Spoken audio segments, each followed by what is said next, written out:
상반되는 개념으로 대응되는 관계들이 많습니다. 먼저 애정관계에서 사랑과 미움, 좋음과 나쁨, 어둠과 이름, 멀고 가까움, 가난과 부유함, 아름다움과 추함, 차가움과 따뜻함, 나눔과 합침, 장점과 단점, 음과 양 등등. 이 대응 관계를 잘 기억하십시오. 이들은 서로 생겨나는 상생관계입니다.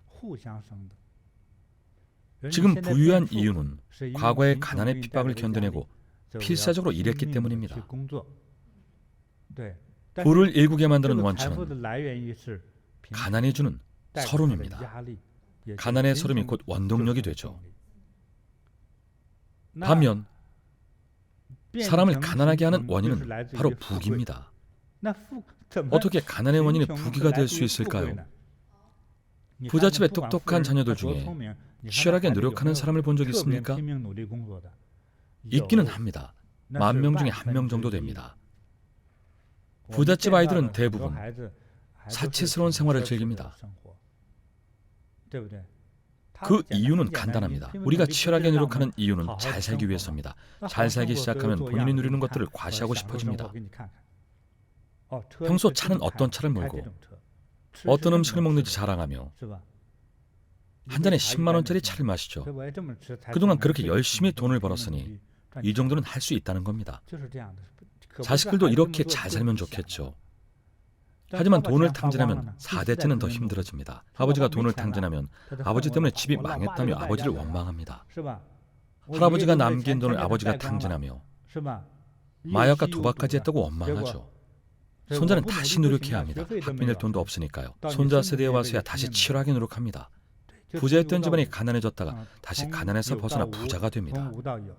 이처럼 상생의 과정을 거칩니다. 다른 개념들도 마찬가지입니다. 사랑은 미움을 만듭니다. 갑자기 미움을 받는다면 반드시 이유가 있는 겁니다. 사랑으로 인한 미움이 아닌 또 다른 미움도 있습니다. 그것은 바로 질투입니다. 질투는 또 다른 미움입니다. 특히 나를 질투하는 사람은 모두 나를 아는 사람들입니다. 나를 잘 아는 사람들이죠. 그들은 이렇게 생각합니다. 생긴 것도 엉망이고 머리도 나쁘면서 저렇게 큰 돈을 벌다니 별 개똥 같은 행운이 다 있네. 대체 어떻게 저 돈을 벌었지? 질투 때문에 잠도 못 이룹니다. 누군가 돈을 벌어서 잠이 안 오고, 누군가 시집을 잘 가서 잠이 안 오고, 누군가 좋은 직장을 구해서 잠이 안 오고, 누군가 큰 집을 사서 잠이 안 옵니다. 별의별 이유로 잠이 안 오고 수시로 속이 뒤집힙니다. 방금 말씀드린 개념들 외에도 더 많은 것들이 있습니다. 모두 상생하는 관계입니다.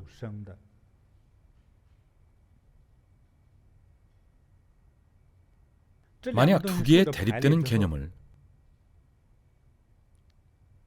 세로로 배열한 뒤에 기호와 숫자로 표시한다면 상생관계 외에도 숨어있는 수학적 이치를 발견할 수 있습니다. 예를 들어 가난함과 부유함 사이에서 숫자상으로 중간값을 구할 수 있습니다. 가난함을 100만 원이 부족한 마이너스 100만 원이라고 하고 100만 원을 더 벌었을 때를 플러스 100만 원이라고 한다면 중간에서는 서로 상쇄되어 0이 됩니다. 수학적으로는 이렇게 표시됩니다. 두 개의 모순된 개념의 중간값을 찾는다면 그것이 바로 0입니다. 이 이치는 어디에 활용될까요? 아주 유용합니다. 무언가를 얻고자 할 때, 실제로 그 무언가를 대할 때 자신의 마음을 다스릴 수 있습니다. 좋은 것과 나쁜 것을 대할 때 이 두 개의 개념을 비교한 뒤 다시 깊이 고민하면 어떻게 마음을 다스려야 할지 알 수 있습니다. 지나친 불을 손에 쥐고 있으면 더 빠르게 가난해질 수 있습니다. 모난들이 정 맞는다는 말도 있죠. 어떤 마을의 최고 부자, 어떤 지역의 최고 부자, 어떤 나라의 최고 부자에게는 위험한 일도 일어나기 쉽습니다. 모두가 그 사람을 노리니까요. 제가 자란 중국 칭하이에서는 저의 유년 시절 후반 무렵에 개혁 개방의 움직임이 나타났습니다. 저희 마을에는 장사 수완이 뛰어난 분이 있었는데 겁도 없고 대담했습니다. 그분은 교회에 사는 농민이었는데 단속에 걸리든 경찰에 붙잡히든 무서울 게 없는 분이었죠. 그분은 트럭을 구해서 한밤중에 이웃 농가로 가서 채소를 도매로 떼왔습니다. 그런 다음 채소를 나눠서 시내로 들어가 몰래 팔았습니다. 그분은 불법과 합법 사이를 오가며 장사로 큰 돈을 벌고 부자가 되었습니다.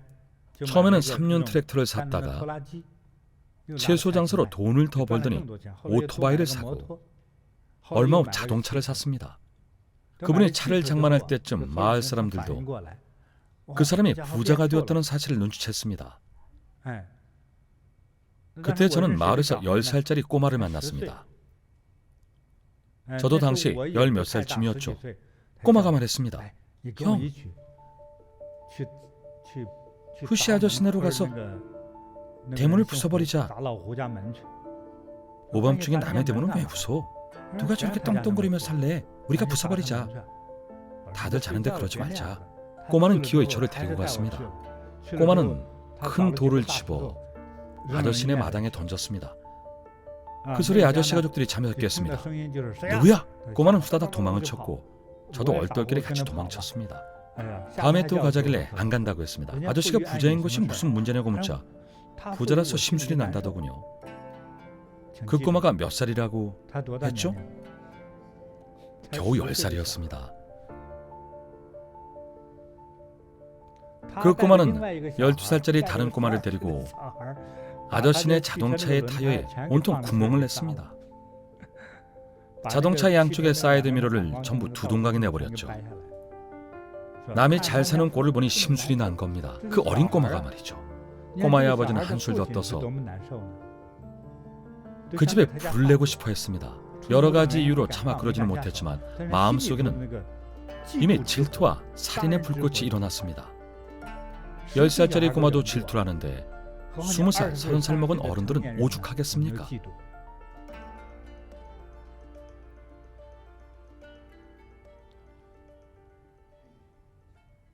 그래서 성공할수록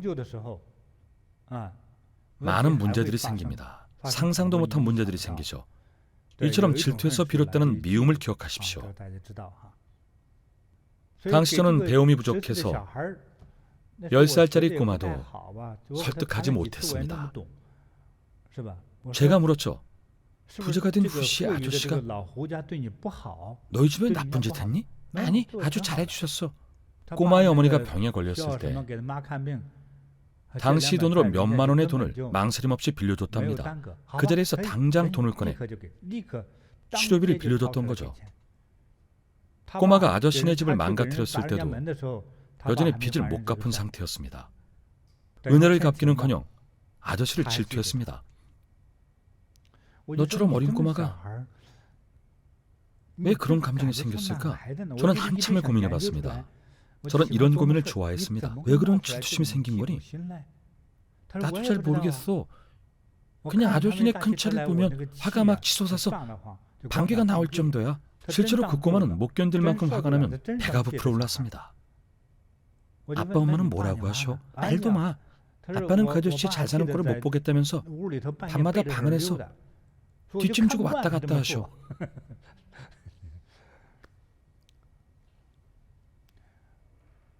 그때 저는 깨달았습니다.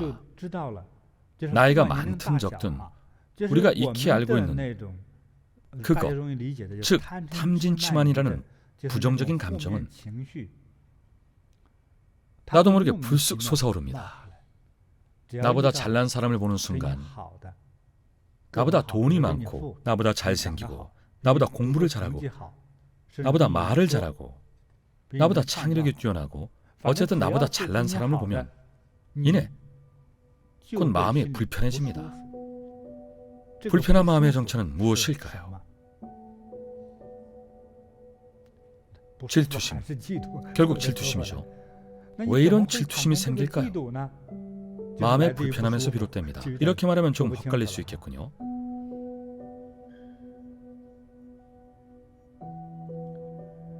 어쨌든 불편한 마음이 생기면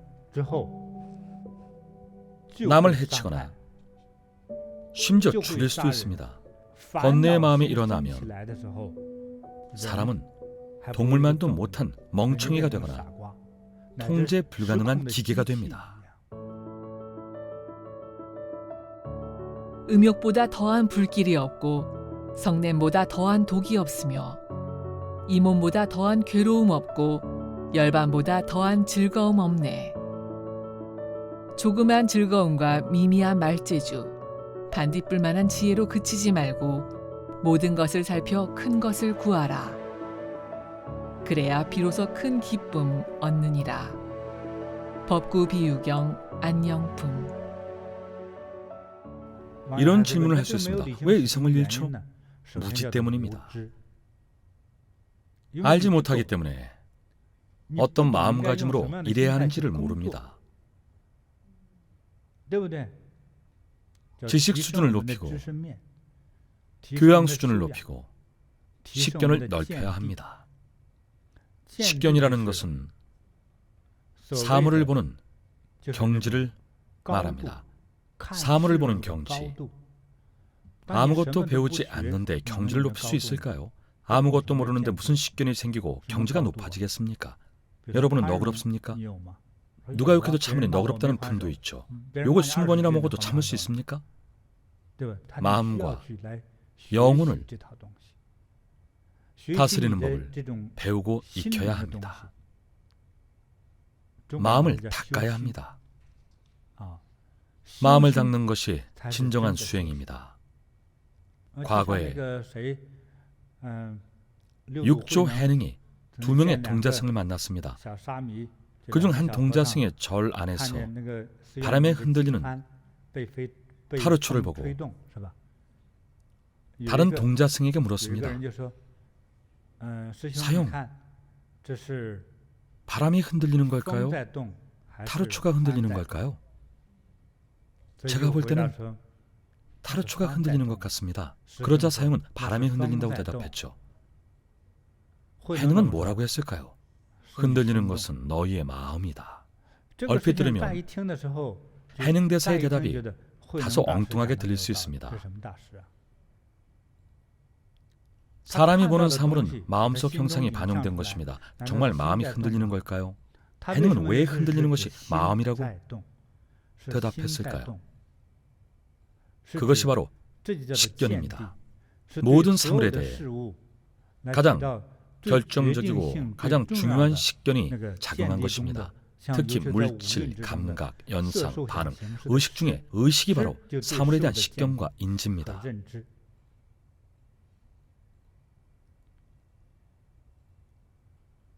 사물이 흔들리는 것을 보고 싶은 자신의 마음이 작용했기 때문에 사물도 흔들린다고 느낀 것입니다.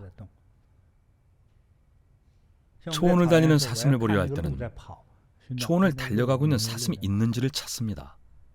고양이는 오늘 밤에 돌아다니는 생쥐가 있는지를 찾습니다. 고양이의 마음과 생각이 움직여 생쥐를 찾는 것입니다. 그것이 생쥐를 찾는 고양이의 행동으로 나타납니다. 이런 마음이 의식입니다. 불법에서는 식이라고 부릅니다. 사물에 대한 인지와 시각을 식이라고 합니다. 색수상행 식. 보통 색이라 함은 보이는 것, 손으로 만질 수 있는 것, 눈에 보이는 것, 귀에 들리는 것, 피부로 느껴지는 것을 말합니다. 실제로 나는 일은 모두 색, 바로 물질입니다. 눈에 보이는 물질을 뜻합니다. 수는 느낌, 각수입니다. 누군가 산사나무 열매를 먹는 것을 보면 내 입으로도 산사나무 열매를 먹는 듯한 느낌이 듭니다. 이것이 각입니다. 서로 사랑하는 사람들을 보면 나도 행복한 감정이 듭니다. 이것이 각이며, 물론 질투심 역시 각입니다. 여러분에게 생기는 감정은 여러분 스스로 받아들이는 것들입니다. 이것이 색과 수입니다. 상은 판단과 생각을 뜻합니다. 생각이 모든 것을 결정할까요? 아닙니다. 생각은 행동을 결정합니다. 하지만 생각은 가장 높은 단계가 아닙니다. 가장 높은 단계는 식입니다. 생각은 지금 당장의 어떤 행동을 위해 구체적으로 사고하는 하나의 과정에 불과합니다.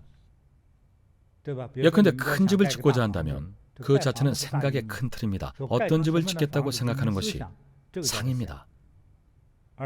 집을 짓겠다고 결정하는 것은 식입니다. 사찰을 주송하겠다는 결정도 식입니다. 어떤 절을 어떻게 주송하겠다고 생각하는 것은 상입니다. 구체적으로 주송하는 행위는 행입니다. 생각할 때 좋은 느낌이 들고 다 지어진 건물을 본 뒤 좋은 느낌이 들었다면 그것은 수입니다. 건물 자체는 색입니다. 이제 명확히 구분이 될 겁니다. 생각한 후 실천하는 것은 행입니다. 색수상행식은 우리가 생각하는 형체가 있는 것부터 감각으로 느끼는 것, 무형의 것, 정신상태, 인지에 이르기까지 모두 좋은 것과 나쁜 것의 두 가지 개념을 만들어냅니다. 앞서 말한 대립되는 개념들이죠. 어떤 일을 할 때는 언제나 현재 자신과 미래의 자신, 그리고 앞으로 해야 할 일과 그 일에 관계된 사람과 일들, 또한 현재와 미래에 끼칠 좋고 나쁜 영향을 전부 고려해야 합니다. 단순히 긍정적인 효과만 고려해서는 안 됩니다. 그 부작용도 고려해야 합니다. 실제 큰일을 앞두고 여러 상황을 고려하는 것은 제약회사의 약품 연구와 같습니다. 예컨대 감기약은 감기, 발열, 기침의 치료 효과만 있고 부작용은 전혀 없을까요? 있죠. 대부분의 약은 간과 신장을 손상시킵니다. 책임감 있는 제약회사는 설명서에 큰 글씨로 써놓습니다. 연속으로 7일 이상 복용하지 마십시오. 7일이 경과하면 부작용이 없어도 복용을 중단하십시오. 과다 복용은 신장에 부담을 주니까요. 책임감 있는 회사들은 이런 주의사항을 명시하지만 무책임한 회사들은 하루 3번, 3알씩만 적어놓고 복용기간은 명시하지 않습니다. 어릴 때부터 그 약을 먹던 사람은 그 약 때문에 이가 다 빠져도 계속 먹습니다. 정말 무책임한 행동이죠. 이제 제가 간단히 말씀드린 색수, 상행, 식에 대해 어느 정도 이해하시겠죠? 세상을 인식할 때 필요한 굉장히 중요한 개념입니다. 어떤 일을 잘 해낼 수 있는지 없는지, 얼마나 올바른 판단을 내리고 얼마나 합리적으로 처리하는지는 식견에 따라 달라집니다. 식견의 높낮이가 옳고 그름을 결정합니다.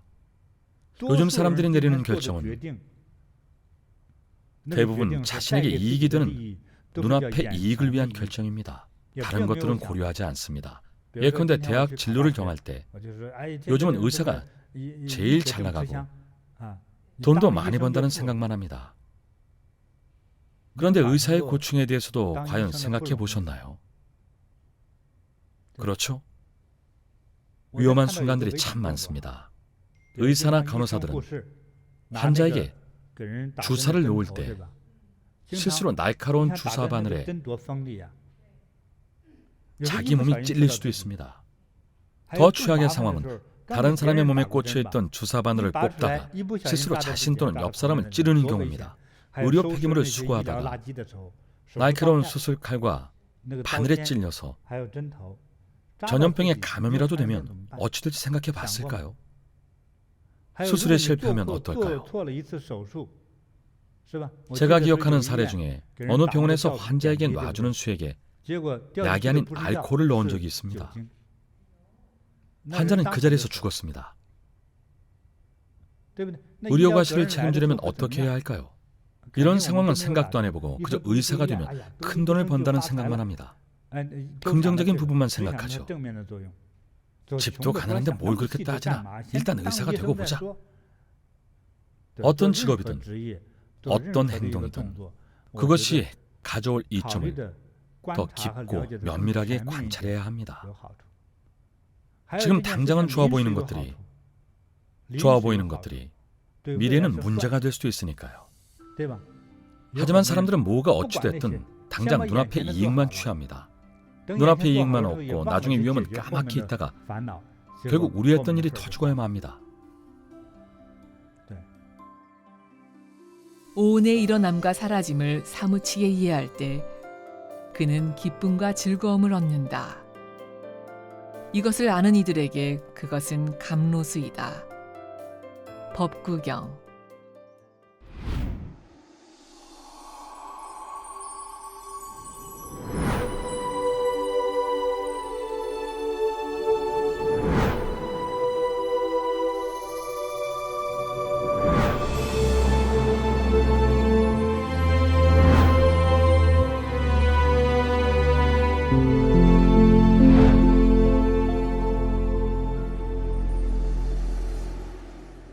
하루에 일을 하는 데 있어서 많이 피곤하다는 생각을 못하고 일을 하고 있어요, 지금. 현재, 네, 그만큼 좋아졌어요. 무조건 나는 이제 팔게다. 아야야야 하다가 안 하니까 행복하죠. 몸만 아프니까. 지금 너무 행복해요. 좋아요. 해운대센터에 다니는 이점숙입니다. 5일장을 다니고 있거든요, 노점.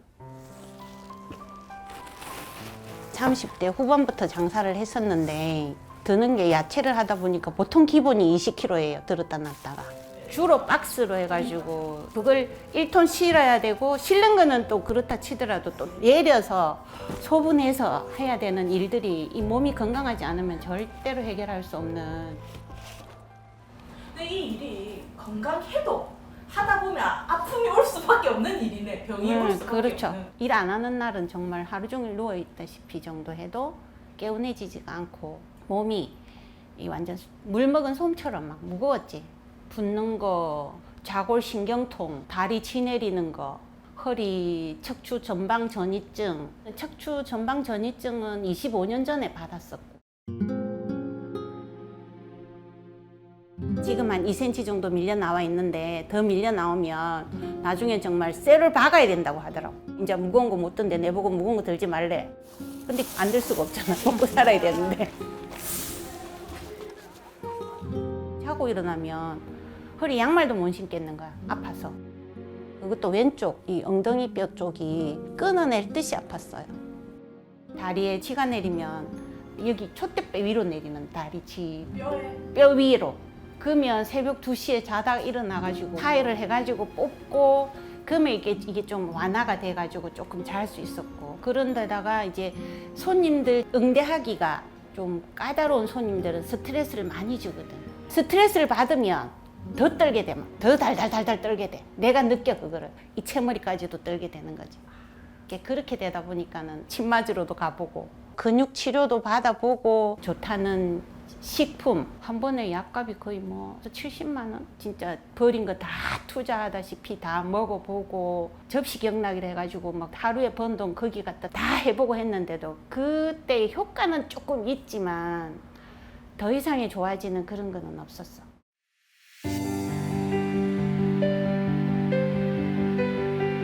팔개를 한 지는 한 3월 달 23일부터 했나? 한 3개월? 1시간씩 3개월 정도 했을 때 좌골 신경통도 안 아파지고 다리 안 아픈 거. 일단은 몸이 일하는 데 있어서 되게 아프거나 이런 것도 없었어요. 그걸 1시간씩 하고 나면 에너지가 진짜 봉에 바람이 들듯이 빵빵하니 몸이 채워지는 걸 느꼈어. 뭐 아랫게 친구가 오면 야, 니 피곤하지 않나? 난 안 피곤한데. 그러니까 친구가 니는 왜 안 피곤하지? 나는 관리를 하고 있거든. 아랫게 어저께 보셨지만 그 많은 일을 해도 피곤하거나 뭐 힘들다 이런 거는 지금 많이 못 느끼죠. 이거 떠는 거 8개를 하고 거의 1년 되면서 서서히 줄어들면서 지금은 덜 떨어요. 지금 내 스스로가 느끼고 있어. 생선 파는 그 회서로 파는 애가 언니 머리 안 뜨네. 내 요즘 안 뜬다. 언니 진짜 안 뜨네. 가도 느끼는 거야. 선생님 그 예전에 요실금도 그 팔개하기 전에 있으셨다고. 네, 맞아요. 소변이 누구 싶어서 나오는 게 아니라 아닌데도 기침 액 했을 때도 찔끔찔끔 나오는 게 있었어요. 우리 딸내미가 그 요실금 패드까지 사다 줬었어. 응, 사다 줬는데 이거 하고 나니까 필요 없다. 언니 줘야 되겠다 이러다가 좀 거의 안 쓰고 있어. 그리고 자막 나올 때는 이 글씨가 멀리서 보면 퍼져 보이지.